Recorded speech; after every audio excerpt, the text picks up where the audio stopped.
Profits and gains of business or profession. You're welcome in part 4. व्यापार एवं पेशे से लाभ शीर्षक के इस चौथे भाग में आपका स्वागत। स्पेक्यूलेशन बिजनेस, सट्टा व्यापार। Explanation 2 to section 28 especially provides that where an SSE carries on speculative business, that business of the SSE must be deemed as distinct and separate from any other business। खंड 28 के स्पष्टीकरण 2 विशेष रूप से यह प्रदान करता है कि जहां करदाता सट्टा व्यवसाय करता है, उस करदाता के व्यवसाय को किसी अन्य व्यवसाय से अलग और भिन्न माना जाएगा। This becomes necessary because Section 73 provides that losses in speculation business, unlike other business, cannot be set off against the profits of any business other than a speculation business। यह इसलिए आवश्यक हो जाता है कि धारा 73 में अन्य व्यवसायों के विपरीत सट्टा व्यवसाय में होने वाले नुकसान को सट्टा व्यवसाय के अलावा किसी अन्य व्यवसाय के मुनाफे के खिलाफ सेट ऑफ करना स्वीकृत नहीं किया जा सकता है। Likewise, a loss in speculation business carried forward to a subsequent year can be set off only against the profits and gains of any speculative business only in the subsequent year। Profits and losses resulting from speculative transaction must therefore be treated as separate and distinct from profits and gains of business and profession from any other business।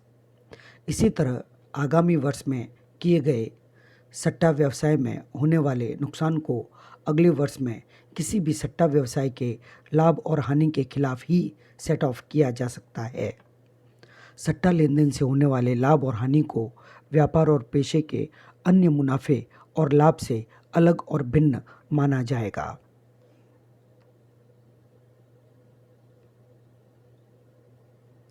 Meaning of speculative transaction, सट्टा लेन देन का अर्थ। Speculative transaction means a transaction in which a contract for the purchase or sale of any commodity including stocks and shares is periodically or ultimately settled otherwise than by the actual delivery or transfer of the commodity or scripts। section 43(5)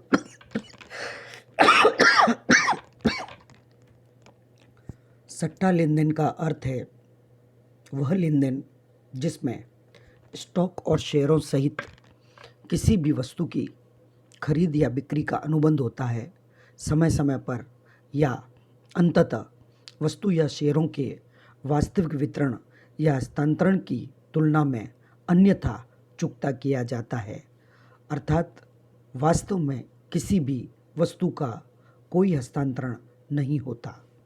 धारा 43 उपधारा 5।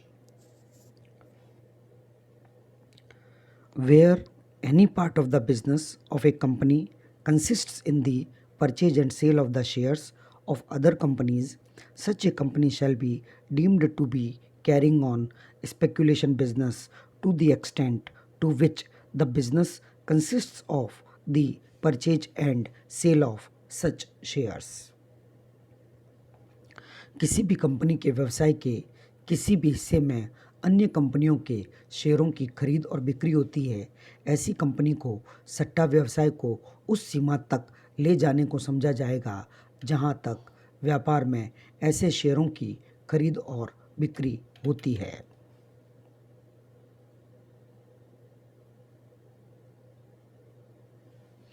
However, this deeming provision does not apply to the following companies। हालांकि यह समझा जाने वाला प्रावधान निम्नलिखित कंपनियों पर लागू नहीं होता है। Number 1, a company whose gross total income consists of mainly income chargeable under the heads income on securities, income from house property, capital gain and income from other sources। एक कंपनी जिसकी सकल कुल आय में मुख्यतः सिक्योरिटीज पर ब्याज, घर से संपत्ति से आय, पूंजीगत लाभ और अन्य स्रोतों से आय के तहत मुख्य रूप से आय प्रभारी है। Number 2, a company the principal business of which is the business of trading in shares, the business of banking, or the granting of loans and advances। Accordingly, if these companies carrying on the business of purchase and sale of shares of other companies, they would not be deemed to be carrying on speculation business। Explanation to section 73। एक company जिसका मुख्य व्यवसाय है शेयरों में व्यापार का व्यवसाय या बैंकिंग का व्यवसाय या ऋण और अग्रिमों को देना, तदनुसार अगर ये कंपनियां अन्य कंपनियों के शेयरों की खरीद और बिक्री का कारोबार करती है तो उन्हें सट्टा व्यवसाय पर ले जाने के लिए नहीं समझा जाएगा। धारा 73 के लिए दिया गया स्पष्टीकरण। Transactions not deemed to be speculative transactions, लेन देन जो सट्टा लेन देन नहीं माने जाते हैं। The following forms of transactions shall not be deemed to be speculative transactions. लेन देन के निम्नलिखित रूपों को सट्टा लेन देन के रूप में नहीं माना जाएगा। Number 1, hedging contract in respect of raw materials or merchandise। A contract in respect of raw materials or merchandise entered into by a person in the course of his manufacturing or merchandising business to guard against loss through future price fluctuations in respect of his contracts for the actual delivery of goods manufactured by him or merchandise sold by him। कच्चे माल या merchandise के संबंध में hedging अनुबंध, कच्चे माल या व्यापार के संबंध में एक अनुबंध जिसके तहत उसके अनुबंध के संबंध में भावी कीमत में उतार चढ़ाव के माध्यम से हानि से बचाने के लिए अपने विनिर्माण या व्यापारिक व्यवसाय के दौरान एक व्यक्ति द्वारा प्रवेश किया जाता है, उसके द्वारा बेचे गए सामानों की वास्तविक डिलीवरी या।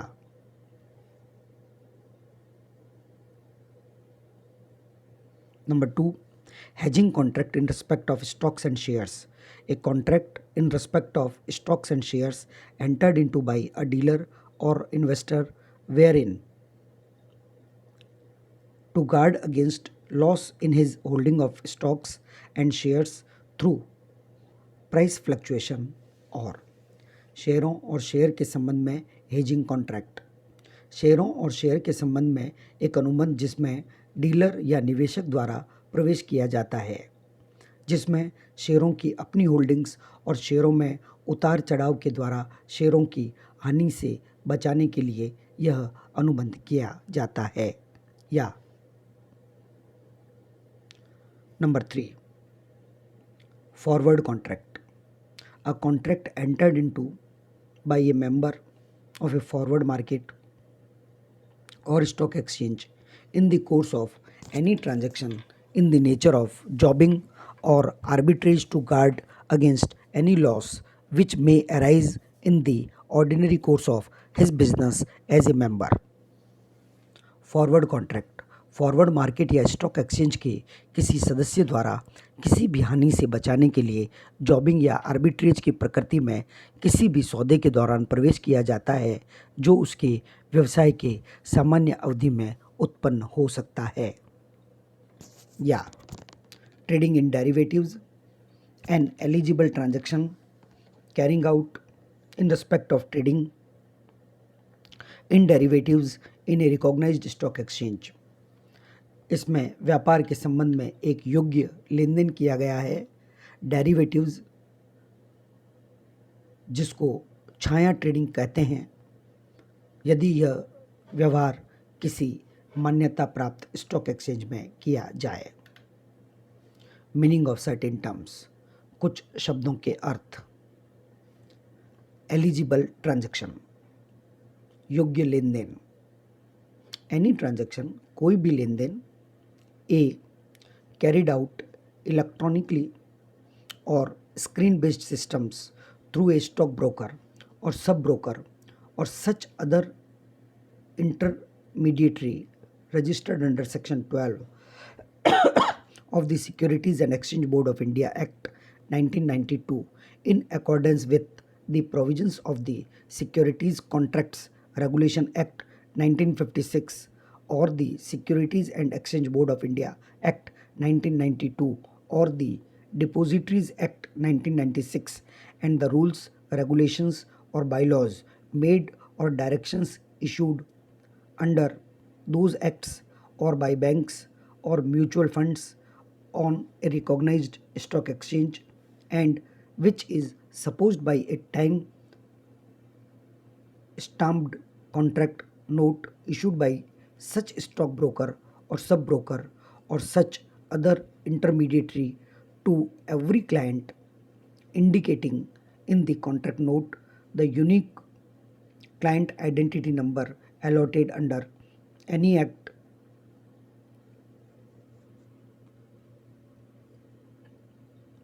referred to in subclause A and permanent account number.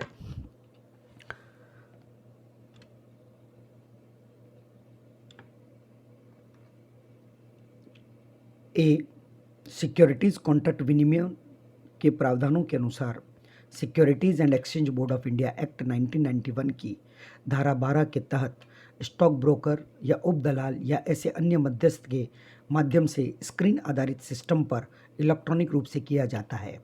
अधिनियम 1956 या भारतीय प्रतिभूति एवं विनिमय बोर्ड अधिनियम 1992 या डिपॉजिटरी अधिनियम 1996 और नियमों, विनियमों या उपनियमों के अनुसार या उन अधिनियमों के तहत या बैंक या म्यूचुअल फंड द्वारा एक मान्यता प्राप्त स्टॉक एक्सचेंज पर जारी किए गए निर्देश, तथा बी, जो कि समय समय पर स्टॉक दलाल या उपदलाल या ऐसे अन्य मध्यस्थ द्वारा जारी अनुबंधित नोट द्वारा समर्थित है, जो अनुबंध नोट में दर्शाए गए प्रत्येक ग्राहक के लिए है, उपखंड में निर्दिष्ट किसी भी कानून के तहत आवंटित अद्वितीय ग्राहक पहचान संख्या ए और इस अधिनियम के तहत आवंटित स्थायी खाता संख्या।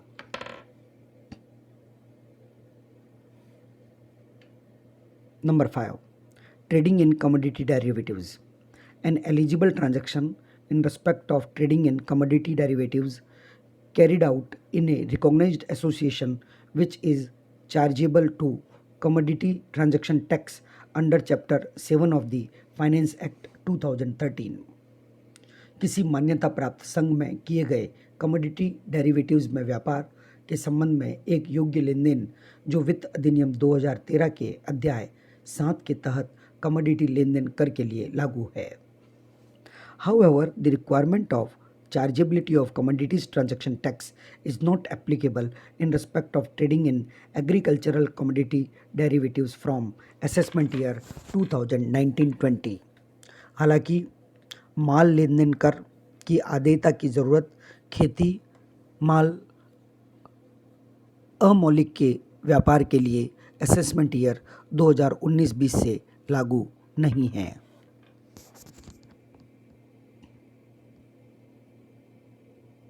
मीनिंग ऑफ सर्टेन टर्म्स, कुछ शब्दों के अर्थ। एलिजिबल ट्रांजैक्शंस, योग्य लेन then. Any transaction A, carried out electronically or screen based system through a member or an intermediary registered under the bylaws, rules and regulations of the recognized association for trading in commodity derivatives in accordance with the provisions of the Forward Contract Regulation Act 1952 and the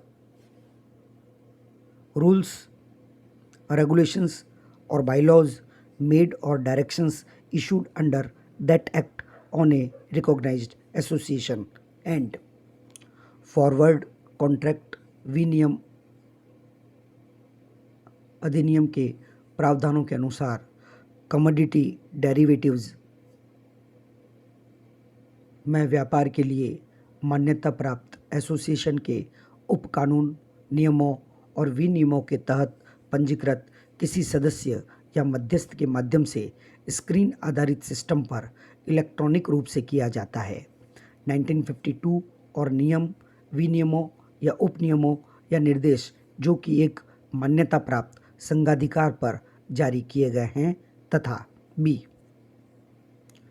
which is supposed by a time-stamped contract note issued by such member or an intermediary to every client, indicating in the contract note the unique client identity number allotted under the Act, rules, regulations, or bylaws referred to in subclause A, unique trade number and permanent account number, जो कि एक सदस्य द्वारा जारी समय समय पर मुद्रांकित अनुबंध नोट या अनुबंध नोट में दर्शाए गए हर ग्राहक को मध्यस्थ द्वारा समर्थित होता है। उपकानून में निर्दिष्ट अधिनियम, नियम, विनियम या उपकानून के तहत आवंटित अद्वितीय ग्राहक पहचान संख्या, इस अधिनियम के तहत आवंटित खंड ए अद्वितीय व्यापार संख्या और स्थायी खाता संख्या। धन्यवाद।